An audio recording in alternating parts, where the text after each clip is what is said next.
This one too. That was the other. All right, guys. Call a meeting to order, 7 o'clock. Get on orders on. Start with you. Amanda, would you do the invocation, please? I will. Heavenly Father, we just want to thank you once again for another day, a blessed day, dear Lord. So much is going on in our world, dear Lord, but we know that you are ever more mindful of those things that we must contend with in this life. Dear Lord, give us the peace that surpasses all understanding. Dear Lord, give us a heart for each other. Give us a heart of caring and love, so when one falls, that we're there to lift them up. And then, dear Master, we ask that you would guide us tonight as we endeavor to do your will in the business of the City of Hope. Bless us and keep us in your care. In Jesus' name we pray. Amen. Amen. Mark, would you lead us in the pledge? Join me in the pledge, please. I pledge allegiance to the flag of the United States of America and to the republic for which it stands, one nation, under God, indivisible, with liberty and justice for all. Thank you very much. If the board would review the minutes of the April 19th meeting.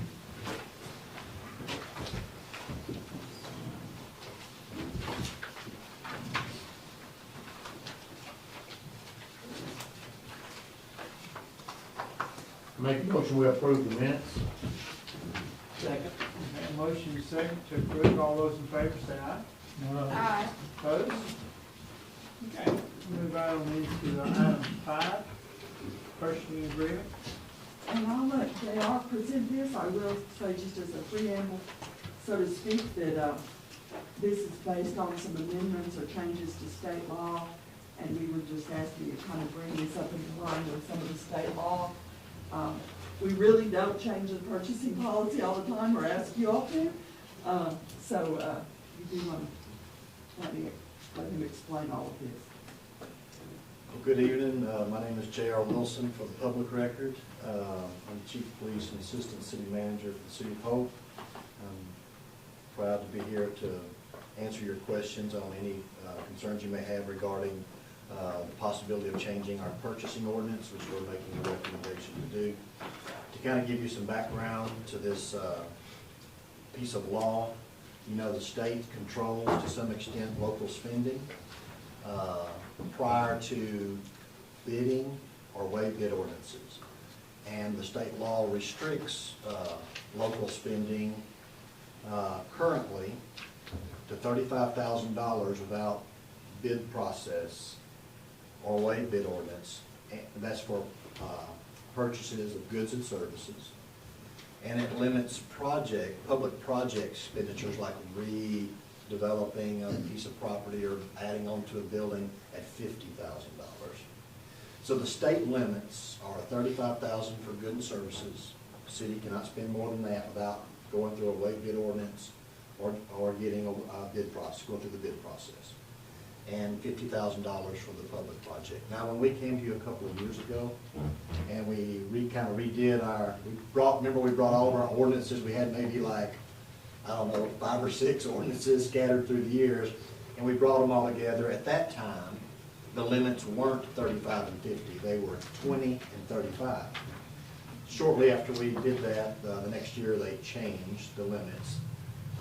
And it's my understanding that the state legislature intends to review this law every 5 years in the future to make so these limits can rise as inflationary pressures occur and the things that we're in now. I think the city staff, as Catherine and I talked, and Catherine asked me to look into this for the board and to make this presentation to you, we thought it was an important thing to do. I would like to say one other thing. That is, the state also asked in the law that cities create ordinances, purchase ordinances. Cities can further restrict and further limit a city's ability to spend money without some oversight. So currently, we have 2 mechanisms of local oversight. One is the city manager. Currently, department heads can spend up to a certain amount of money. I think that's $5,000 right now on their own authority. If they go over $5,000, we require the city manager's authority up to that $20,000. Going over $20,000 would then require board authority, bid process, or a waived bid ordinance. So that's kind of how it works. You got these two controls, the state controls and then the local control. And that's what our ordinance does. It puts in extra layers of control beyond the state mandates. Now, you don't have to. You could just say, no, we're just going to follow the state. We don't have any other controls. But we all understand that money, it's easy to get into buying with money, overspend. And so it's good to have a lot of oversight with money. And that's why the board, in its wisdom throughout the years, I think, has further restricted city staff and spending, and it requires certain kind of control mechanisms, like going through the city manager or bringing something to the board. So we'd like to stay, obviously, we would like to stay in that same vein, and the controls would be fairly similar to what they are now. Even if you extend this to the $50,000, $35,000 limits, that's all really we're asking. We're not asking to go up on a department head's ability to spend money without her authority. We're still at $5,000 for that. But that last category, where it goes from $10,000 to $35,000, we would have to get Catherine's authority, or the city manager's authority at that time. We'd have to get 3 written quotes, if that's possible to obtain, or explain why we can't get 3 written quotes to the city manager. So she'd have oversight, or he would have oversight, whoever that person is in that position, would have oversight on department heads to that extent. So that really would stay the same. You'd still have the same mechanisms of oversight locally. You'd just be extending the maximum limits that the city manager could have authority to spend and the department heads could have authority to spend through her without coming to the board. I think that makes sense to me. Obviously, I'm making a recommendation. I made it to Catherine, and she asked me to present it to you because, you know, if inflation, things are just expensive, and it's hard for department heads sometimes to run their department because they're constantly getting over the certain limits, and it takes a lot longer to order goods and get the process done and get things in. And then there's pressures, I guess, from the community of why isn't this getting done and why is this taking so long? And on top of that, we're having supply chain issues. So it's just, you know, it is what it is, and we wanted to make this recommendation to you. I hope that's our recommendation, that we'd extend those limits to 35 and 50,000. If you have any questions, I'll be glad to answer them, or I'm sure Catherine could do a better job at answering those questions. I'll just offer a couple of examples that I think you all are well familiar with. We've had several different times where landfill or other departments have had to repair equipment, and we all know that the equipment is going to have to be repaired. I mean, it's a vital piece of equipment, and so we end up in a situation where we're ending up delaying getting that equipment repaired because it may be a week or two till the next board meeting. And so we either, in some cases, y'all have been very gracious to have special board meetings or things like that, rail repairs and such as that. That's the stuff I'm thinking about. I would also add on the other side, you all know that given, as you review our financial reports and our audits, that we work very hard to live within the amount of revenue that we are allotted. We try to do that, and the only case that we don't is literally it's something that's got to be repaired. I can assure you that we don't go out and buy any extravagant things. As you all have heard us say over many years, we generally tend to get the good out of something before we even get rid of it. So I would just offer that in terms of items that you all are directly familiar with, things that have to be repaired, and getting things repaired on equipment now, it seems like, well, gee, can that be more than $20,000? How can that be? But I can assure you that on some heavy equipment, you all are all familiar with several instances where it came in and there were things that had to be repaired that were over $20,000. And so we just, we're trying to kind of, I assure you that we all, and by that I mean myself and all of our department heads, will continue to be very cognizant that we are spending the money of the citizens of Hope and not be throwing it out in some very easy fashion. One additional thing to mention on this ordinance, we did add, if you look at section 3, maybe when Randy reads the ordinance, you'll see that that is a new addition, and Catherine asked me to put that in. And that's not really a new thing that we're doing, it's what we've always been done, but it wasn't written down. And so we actually describe the bid process that our department heads need to follow.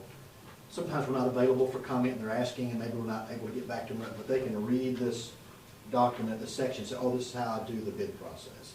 So it makes it a little easier for our departments.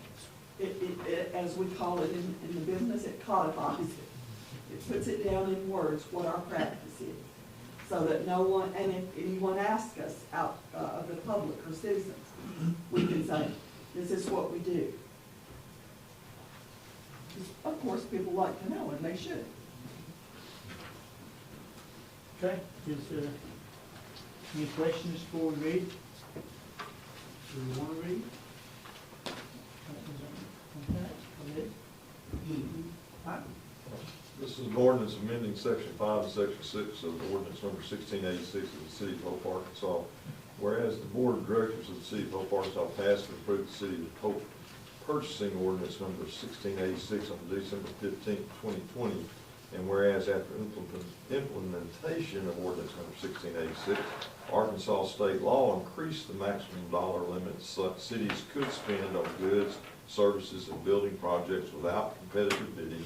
And whereas it has now been determined that section 5 and section 6 of ordinance number 1686 should be amended to reflect current Arkansas law, now therefore be it ordained by the board of directors of the city of Hope, Arkansas in section 1. Section 5 of ordinance number 1686 is hereby amended to read as follows. Purchases exceeding $10,000 but not exceeding $35,000. The purchase of goods and services exceeding $10,000 but not exceeding $35,000 requires 3 written quotes from potential vendors and a written purchase order approved by the city manager prior to purchase. Section 2, Section 6 of Ordinance 1686 is hereby amended to read as follows. Section 6, purchases requiring competitive bids. Per Arkansas Code Annotated 1458-303 and Arkansas Code Annotated 229203, the following purchases require competitive bidding. 1, goods and services in excess of $35,000. 2, public improvements inclusive of major repairs, alterations, or the erection of any building or structure or other structure in excess of $50,000. Section 3, Section 7 of Ordinance number 1686 entitled Competitive Bid Process is hereby amended to add item number 8 to the current list of 7 items. The following is added. 8, unless otherwise required by law in general, public notice for competitive bids shall occur by advertising one time each week for 2 consecutive weeks in a local public news media of general circulation. Any deadline for bid submission and/or bid opening will occur no less than 1 week from final advertisement.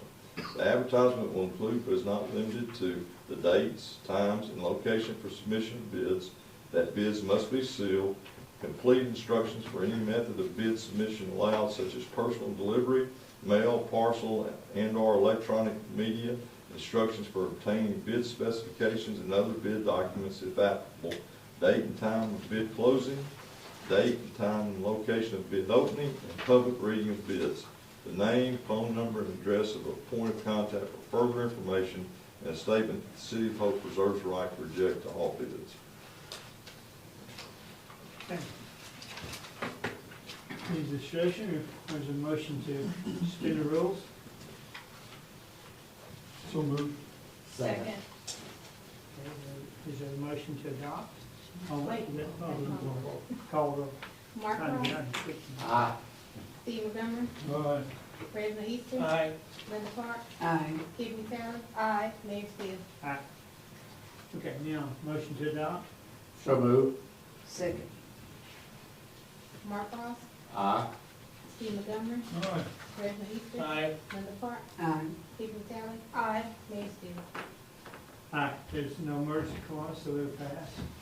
So we'll move on to item 6, surplus property. Yes, you all had given us instruction at the last board meeting with regard to a bridge-like structure that's at Hope Fair Park. And JR, if you want to address that one also for the board. It does come with a recommendation from the Parks Department. I think recently, we had some interest, I think it's what kind of started this discussion. I think somebody had come to the city wishing to purchase this piece of property that's been sitting there for a while, and Catherine asked me to get with Summer and develop something on maybe getting this declared surplus property if the board desired to do that. So basically what it is, we have a bridge-like structure that's sitting there near the basketball courts. Y'all probably seen it. It's 60 feet long by 10 feet wide. It's got steel girders, and it has a concrete top on the structure. Now, I think the intent of getting that structure some time ago, I'm not sure if it was donated or how we actually got it, but I think the intent is it might have been used over some waterway, some pedestrian walkway, or some other use that might have been good for the park. However, that just hadn't borne out to be the case, and I think we ran into some issues when we thought about trying to create a public walkway across the kind of the creek area between the main park and the ball fields. That became a floodplain issue and an ordinance violation. So a lot of those thoughts kind of dissipated and never came to realization. So it's been sitting there for a while, and I think it's just not fitting in with the decor and of the park, and we'd like the board's approval to declare it surplus and then see if we can sell it through some kind of auction process. And we'll make it known to the public, our local public, if you would like to bid on this, this would be the method to do so. Any questions? I guess we'll make it a minimum bid. I mean, I'm not sure what we put into it. You know, I'm not sure what, and I think know that. was it donated? I'm not Sure. sure, $2 a phone. Yes. Well, I don't know that we paid for it. Right.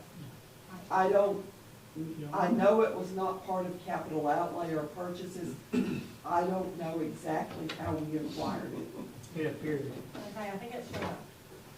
And I think the hauling off will be pretty expensive for somebody. So I'm not sure if I mean, we could always put a minimum bid on something, sure, if that's what y'all would like to do.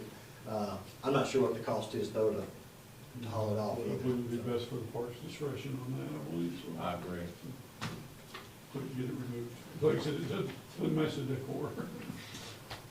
So is there a motion to let it go in surplus? I make a motion, we put in the surplus on property surplus, the 60 foot by 10 foot wide steel structure located near the Hope Fair Park basketball courts.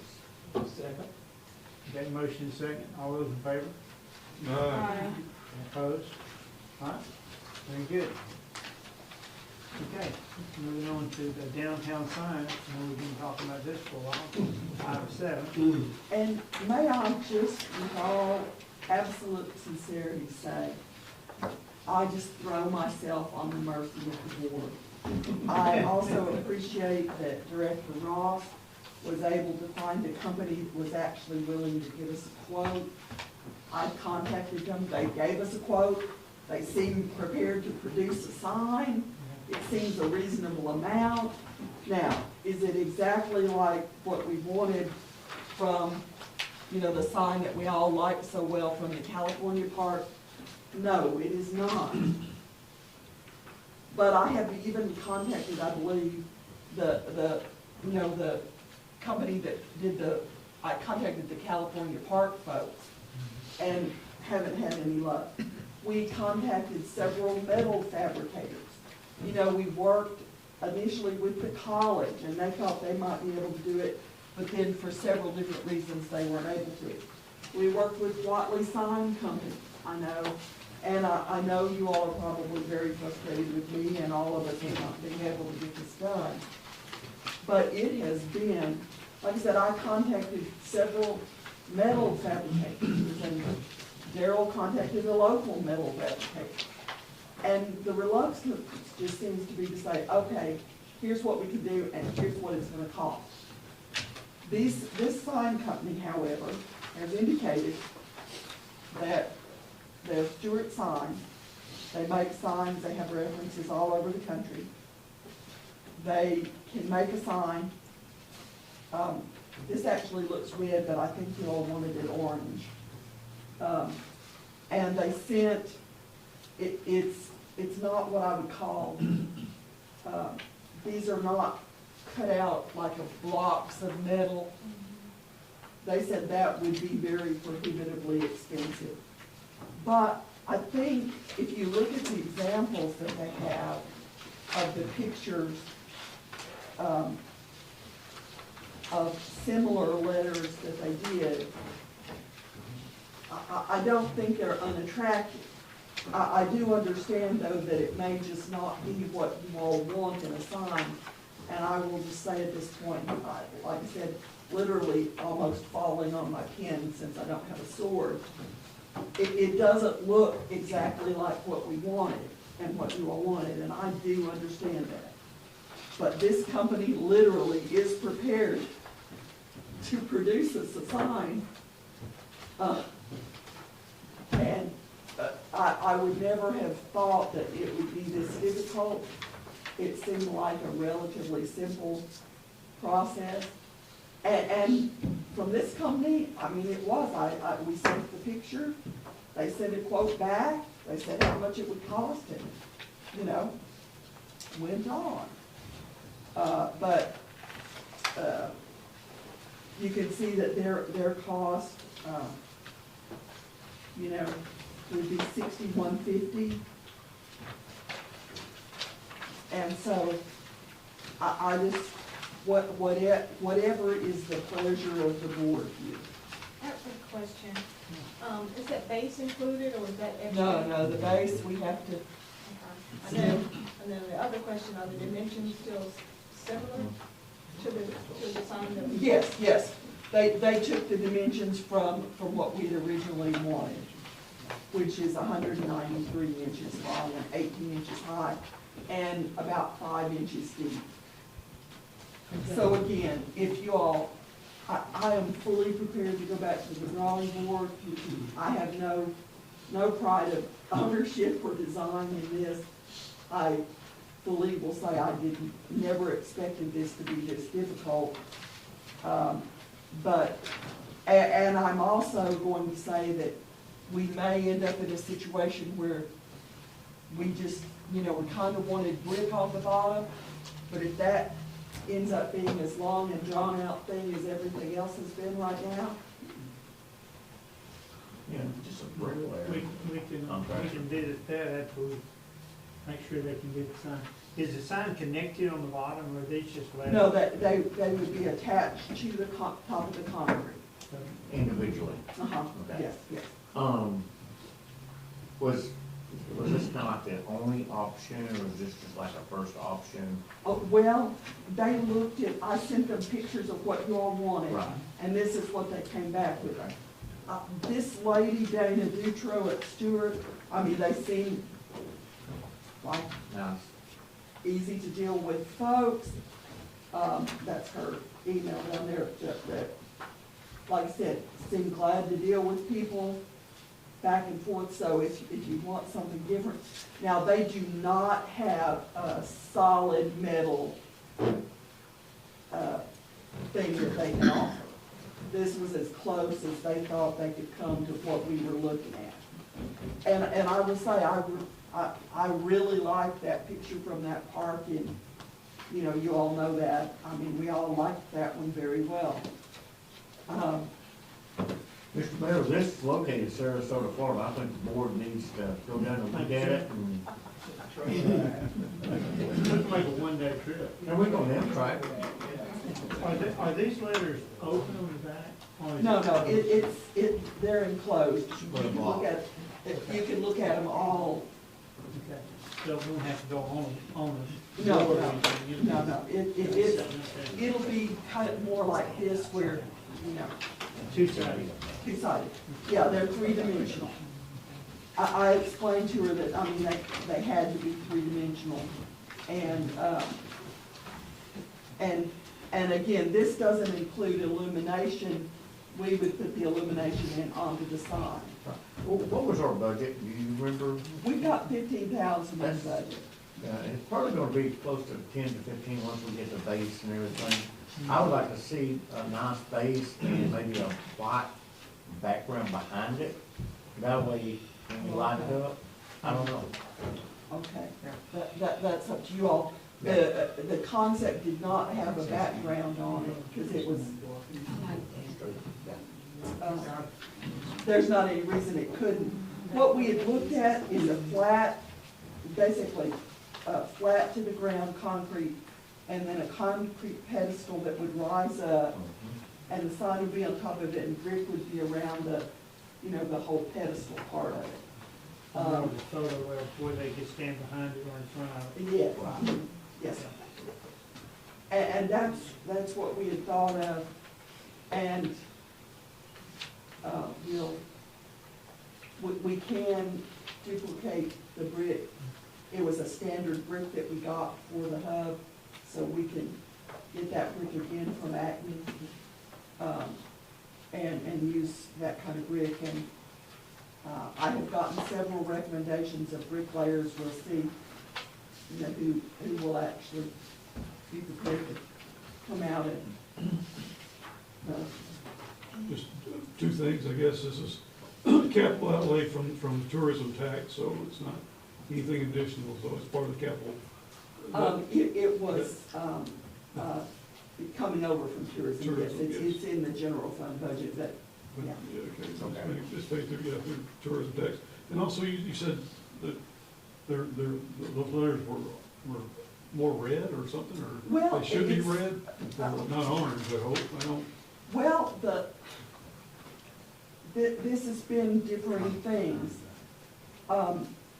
The sign that we originally looked at was orange. And at one point, you all had said, though, red, but then at the last time I thought we got direction, I thought you all said you wanted them to be just like the ones in. We don't want no scrapper orange, you know? No, I agree. Well, Ms. Dutro assured me they can be whatever color we want them to be. There you go. Let's go with the Bobcat. I know it's been I've visited with Catherine on numerous occasions about this sign. It's been a long way coming. But this is there any other comments about something else? I think this is pretty well what we talked about. If y'all are fine with this, again, as far as the purchasing, there's the. That's one of them you look Oh, at, right? okay. I really like that. They're just a little bit deeper, I guess, is the 5 inches. Yes, yes, it They're a is. lot deeper. So, really liked it. It was lovely. I wanted to go see it, Director Ross. It's in a planned community in California.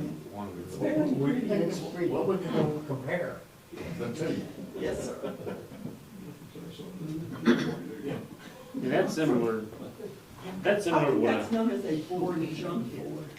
I think Earl says he wants to know. no, that's similar to what, I mean, I handed that picture to A and B, and, you know, he said, just off the top of his head, 20,000 plus, solid aluminum, Yeah, CNC, and then he never got me a month and a half of asking, and right, never got it, so. It's a really nice sign.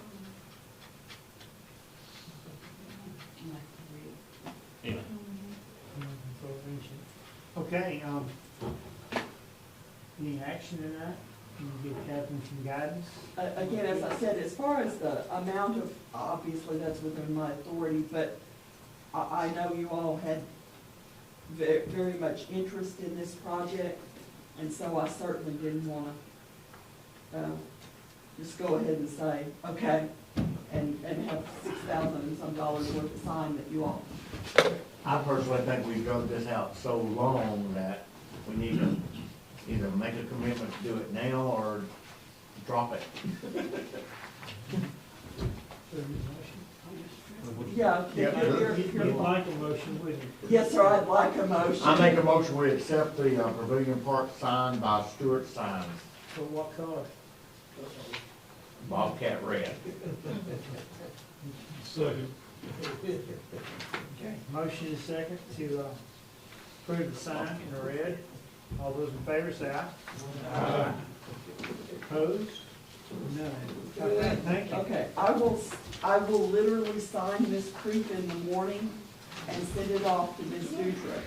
And again, I appreciate very much Director Ross, sending out this lead to this company, because I called probably a dozen others who said, So I appreciate a lead to one that works.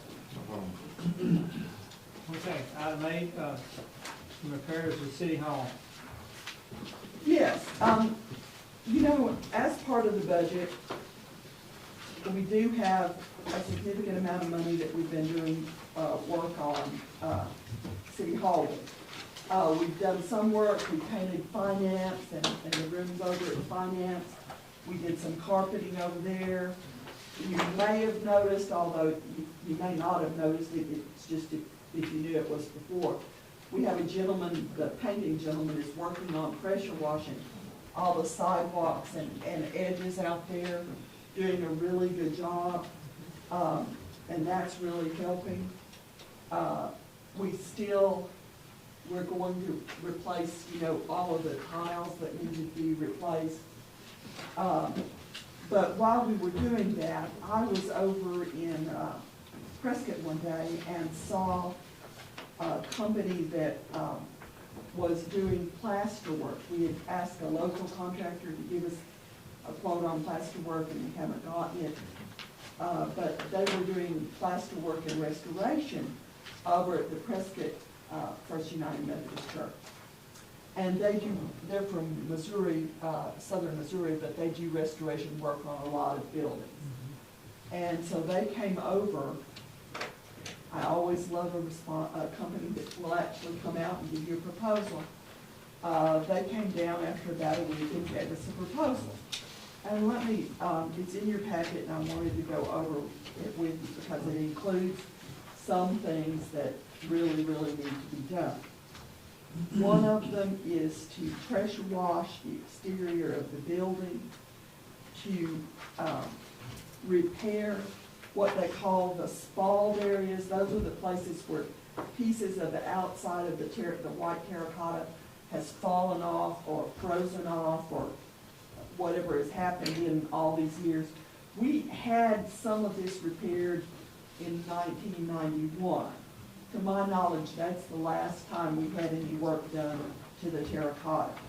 And they will repaint those repaired areas of top terracotta with an approved Sherwin-Williams material that goes on terracotta and will stick on there, because not everything will stick to terracotta. They would fill the low areas and ruts caused by equipment with dirt and grass seed, with dirt and grass seed. They would scrape off inside all of the interior loose and deteriorated plaster, not to exceed 1,920 square foot. If it went over that, it would be, you know, more money. They would patch those areas with new stucco and try to blend and match existing areas as much as possible. And then they would go on and paint those areas so that they match the existing as close as possible. And we actually have quite a bit, and I don't know if you want to go look at some of it, but right down here at the end of the hallway down here, you can easily see it where a lot of the plaster, you know, needs to be repaired. There's some in the break room. There's a couple of smaller areas around and about. So that one option is for $84,840. The second option is to do similar things, but only to pressure wash and wash, you know, no higher than that first terracotta band above the door. but patch the spalled areas, not to exceed 200 square feet, and then fill in the low areas, and then also do the interior plaster work.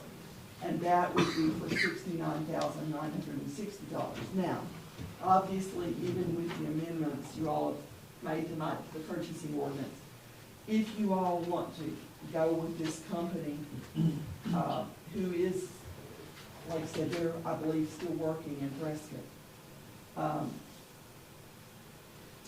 it would require, if you wanted to go with them, waiving bids. I'll say in general that, I mean, it is a good bit of money. I mean, I'm not gonna discount that in any form of fashion. I think one of the things that we know, our building is a 1926 historic structure. It is generally in, I would say, relatively good repair, not excellent repair, and there's still, this isn't the end of the work, this is just another step of the work that needs to be done, but it's another big step of the work that needs to be done. And I think it's just part of maintaining a building, keeping it for the public's use. Just a lot of things that I think are important as part of the municipal government's commitment to preserving and utilizing the structure that has been given us and was built, like I said, at this point now, 96 years ago. And I think we'd all agree, like I said, for a building 96 years old, it's, you know, like I said, it's still got some work to do. On the other hand, you all have invested, and I believe it is an investment to continue to keep this building in good shape. So this is what we've got. As far as, I didn't ask you, and I don't want to ask you to do a waive bid ordinance tonight, or I would have brought it in front of you. Just wanted you to see what we've got here. You may ask some questions about what are some further things that we need to do. And I was gonna ask that, and now, guess you're getting ready to talk about the windows. My concern is there a lot of plaster work that we're looking at being repaired, basically attached to the current windows that will need to be replaced or renovated? I don't really think so. I mean, I think there'll be some, but I think it'll be relatively small amounts. Now, in the men's bathroom where I think that whole window is gonna be, have to be replicated, that may end up getting to be a, you know, I think that's a good question. Yeah, because I don't want us to fix the plaster and then the next group come in and tear it up. Oh, yeah, I don't think we'll end up tearing anything up where we've already fixed. In fact, we would avoid doing that. I wouldn't let them do any around where we're gonna do the windows. So the next things that, some other things that need to be done, again, we get the plaster done, then we go into continuing to repaint areas that have not been painted. We have a pretty good painting guy. In fact, he's also the pressure washing contractor. Are associated with him. Does pretty good painting. He's done painting over, I think, at the police department, and does a good job. So we've got painting still needs to be done. So he's a local guy, you said? Oh, yeah, he's local.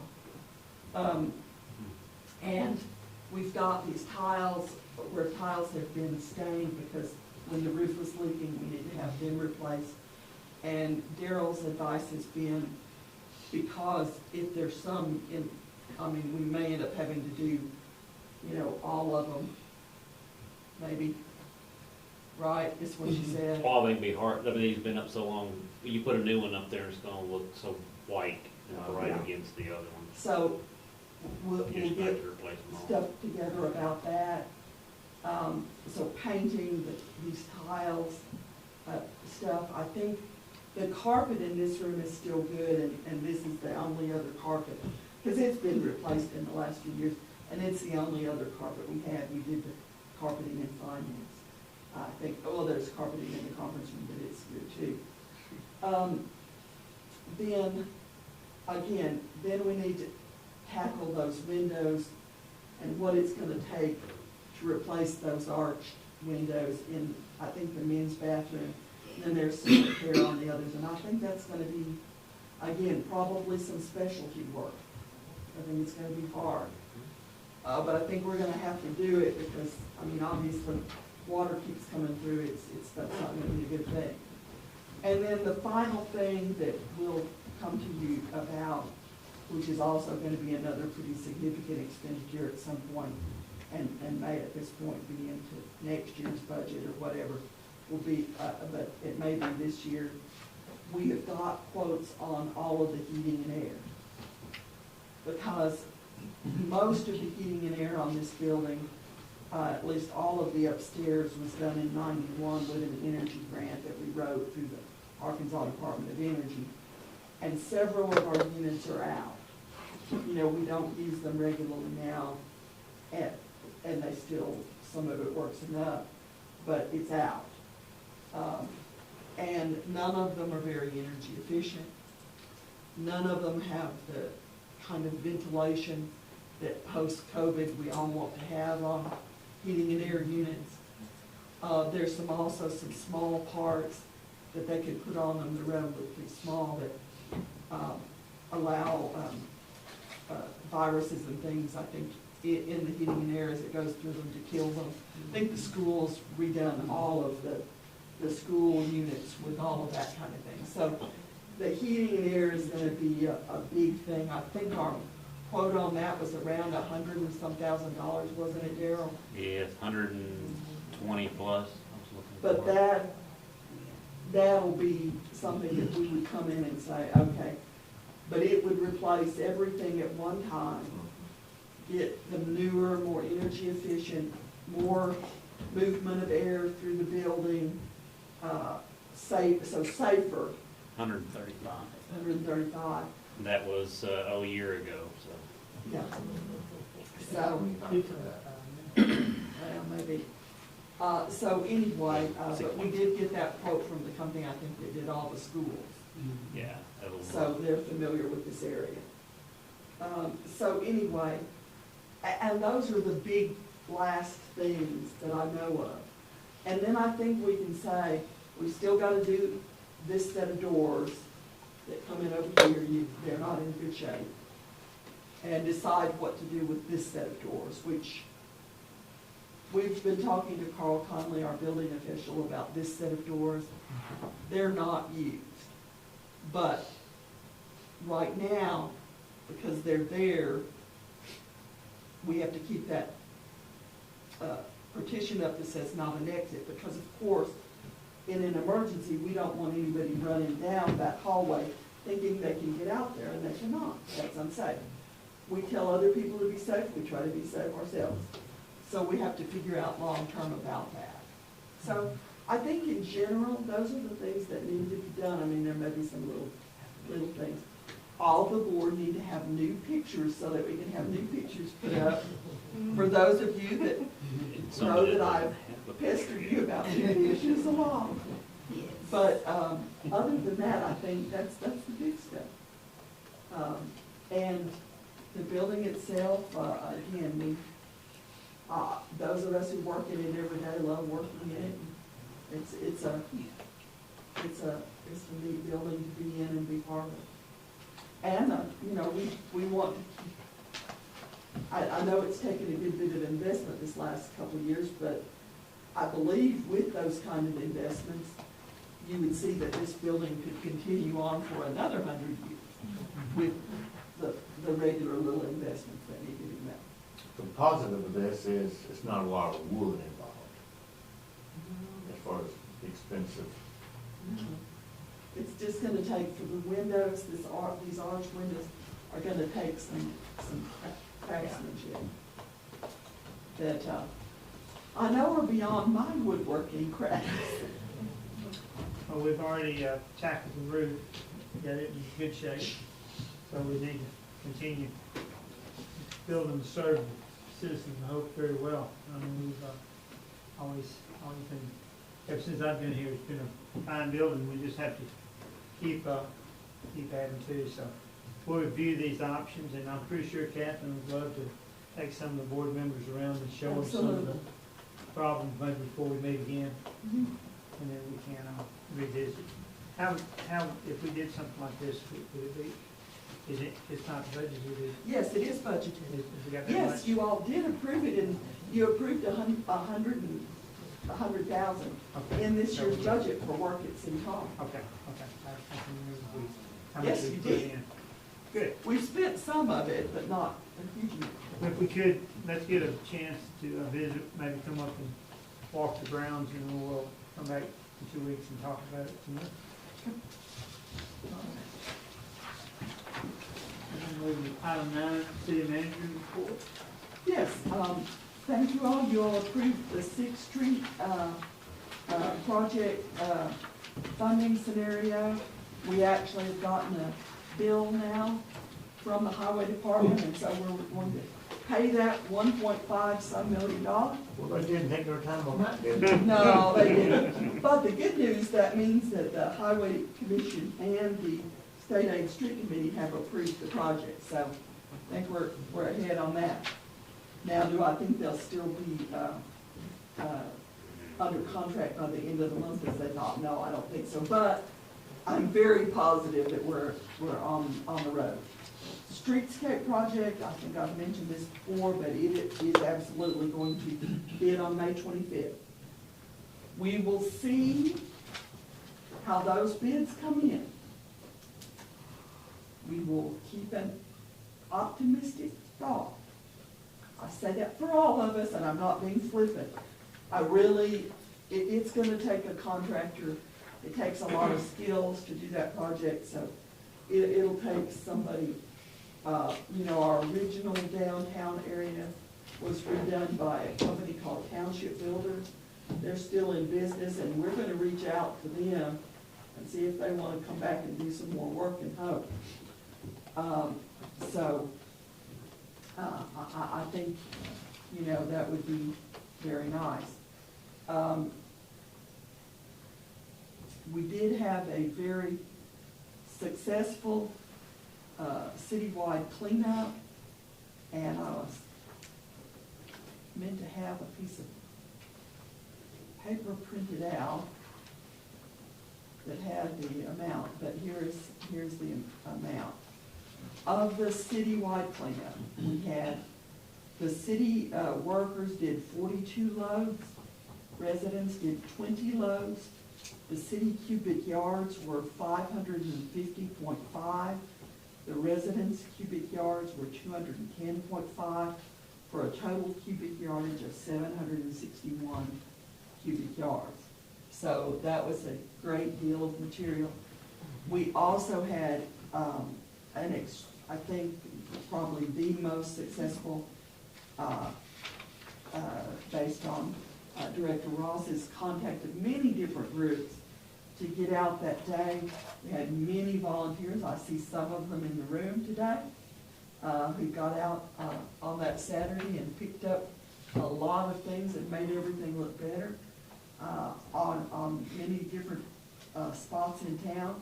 But I know that the Lions were out, the Boy Scouts, the Kiwanis, Northside Park Group, other volunteers, the band boosters, the police department. I'm forward messing somebody about escape things too. Downtown Network and Communication. Yeah, Downtown Network and Communication, excuse me, I did not mean to miss them. So, really large group of people, just assorted volunteers who came out to help. And all those groups have agreed to do the next one. Yes, and it really made a difference. I know the Northside group went up Spruce Street and picked up and then went down Dairy Street, I think. They also did East Second Street. East Second Street, okay. Got a lot of the band boosters, and the police department did generator, got a tremendous amount over there. Kiwanis, we were up on North Main and Greenwood. That's just happened where I, specifically with Kiwanis. Oh, Civitan. Civitan did Pappas Road. Right. Gosh, I would be in trouble with my Civitan friends. And Calvary did West Avenue B West 2 Avenue. days before we started because they had other commitments for Saturday. Okay. And the Boy Scouts did all of North Elm and Avenue G. Avenue So- G was really bad at the railroad track. Oh, so. yeah. So, we had a tremendously successful litter pickup and cleanup day. And I think we all hope to have others in the past. That involved a lot of work, hard work on, I know, like I said, Director Ross made many calls to get groups out. And I know everyone really appreciated it. Now, coming up this weekend, we have Train Day, and Train Day is on this Saturday. Do not let the fact that it's the day before Mother's Day keep you from coming out and having fun at Train Day and Trade Day. I think it can be a lot of fun. It always has been, and I think everyone is looking forward to, you know, it being out this weekend. Well, with that being said, can I recognize Director Powell, I guess? First Director Powell. She's came up with something new this year, and I would love for her to share it with the board. Instead of the regular BAGO, it's now, I joined, well, I didn't join it. I contacted, it's actually a regional of Arkansas cornhole tournament that they can play collegiate with. Well, they have a group in Arkadelphia and Texarkana, and recently they've been throwing random tournaments around. In Ashdown, they had 100 competitors that signed up. So, I mean, that's a two-man team, so that's 200 people. Well, I reached out to them, and we're trying to bring that to downtown. So we've thrown out some cash money at them, and they're kind of flocking in right now. So we'll see how many we can actually sign up with. locking. Flocking in. Oh, I couldn't really think of it, but we've had to go out and borrow more boards. Nashville Park just let us borrow 10 of their boards, and we have our 4 boards, so we're gonna be running 12 to 14 boards out here, so. So everyone is really looking forward to that. The Parks Department, you can see, has been doing a lot of work downtown. They've put mulch in, put a lot of effort into downtown. Our part-time downtown worker, Mona Still, has been working hard. Can I touch on that? And I know I keep talking. She was out with a weed eater, electric trimmer, Saturday morning at 8:30 over on Division Street. Then she was out again this morning. I seen her, it was about 8 o'clock. That woman, and I'm not knocking anybody else, we've had a lot of men doing this job, and she's running circles around him. You know? So I commend her at the hard work. She's got downtown looking really, really good. She's very interested in it and committed to it, so we're very glad about that. And, so that's coming up. We appreciate everyone's, patience with us in the Parks Department on the fields as the wet weather has not been kind to us. As we all know, it's been very wet off and on the last few weeks. And, so that's all I think I have. I may have forgotten something. We talked about, we approved to put the bicentennial sign downtown. Could we get the parks, or Daryl, you've got it, don't you? Josh? I have it. They're putting it up Friday, and since y'all wanted to unveil it, we're gonna cover it so nobody Okay, can so see, that's- so y'all can unveil. That's still. It's in the works. It's still coming up. We were Okay. just trying to wait for y'all were ready. Josh Williams texted me, and I kind of forgot about it. We're gonna put it up Friday and then cover it so nobody goes and mix it up, so y'all can be all full.